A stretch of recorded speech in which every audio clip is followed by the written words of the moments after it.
ایک دفعہ کا ذکر ہے کہ بلخ کے بادشاہ ابراہیم بن ادھم رات کو محل کے بالا خانے پر سو رہے تھے کہ اچانک پاؤں کی آہٹ محسوس ہوئی۔ گھبرائے کہ رات کے وقت شاہی بالا خانے کی چھت پر کون لوگ ایسی جرأت کر سکتے ہیں۔ بادشاہ نے دریافت کیا، کون ہیں؟ یہ فرشتے تھے جو اللہ تعالیٰ کی طرف سے غفلت زدہ دل پر چوٹ لگانے آئے تھے۔ فرشتوں نے جواب دیا، ہم یہاں پہ اپنا اونٹ تلاش کر رہے ہیں۔ بادشاہ نے کہا، حیرت ہے کہ شاہی بالا خانے پر اونٹ تلاش کیا جا رہا ہے۔ ان حضرات نے جواب دیا، ہمیں اس سے زیادہ حیرت آپ پر ہے کہ آپ اس ناز پروری اور عیش کی زندگی میں اللہ تعالیٰ کو تلاش کر رہے ہیں۔ چنانچہ یہ کہہ کر وہ فرشتے غائب ہو گئے، لیکن بادشاہ کے دل پر ایسی چوٹ لگی کہ ملک و سلطنت سے دل سرد ہو گیا اور دل میں اللہ تعالیٰ کی محبت کی دولت پیدا ہو گئی۔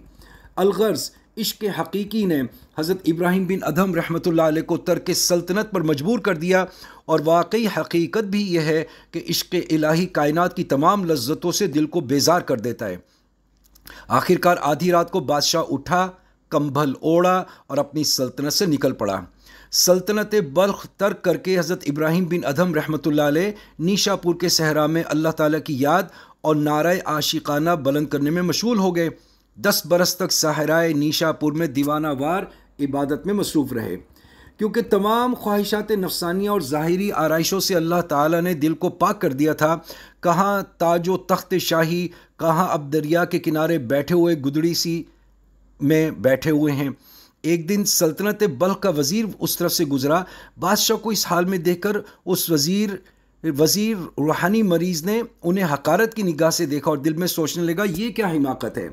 حضرت سلطان ابراہیم بن ادھم رحمۃ اللہ علیہ کو بذریعہ کش معلوم ہوا کہ یہ شخص میری اللہ تعالیٰ کی محبت میں اختیار کی جانے والی فقیری پر حیران ہے۔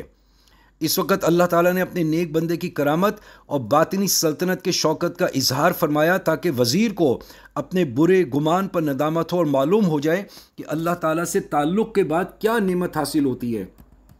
چنانچہ حضرت ابراہیم بن ادھم رحمۃ اللہ علیہ نے فوراً اپنی سوئی دریا میں پھینک دی اور بآواز بلند دعا کی کہ اے اللہ، میری سوئی واپس عطا کی جائے۔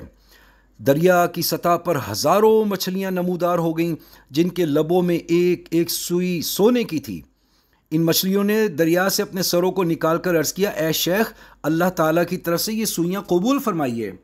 جب اس وزیر نے یہ کرامت دیکھی تو اپنے برے خیالات پر اور اپنی بے خبری پر سخت نادم ہوا اور شرمندگی اور ندامت سے ایک آہ کھینچی اور کہنے لگا، افسوس کہ مچھلیاں اس شیخ کامل کے مقام سے آگاہ ہیں اور میں انسان ہو کر ناواقف ہوں۔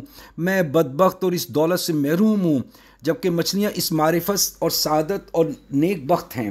یہ خیال کر کے اس وزیر پر گریہ طاری ہو گیا۔ دیر تک روتا رہا۔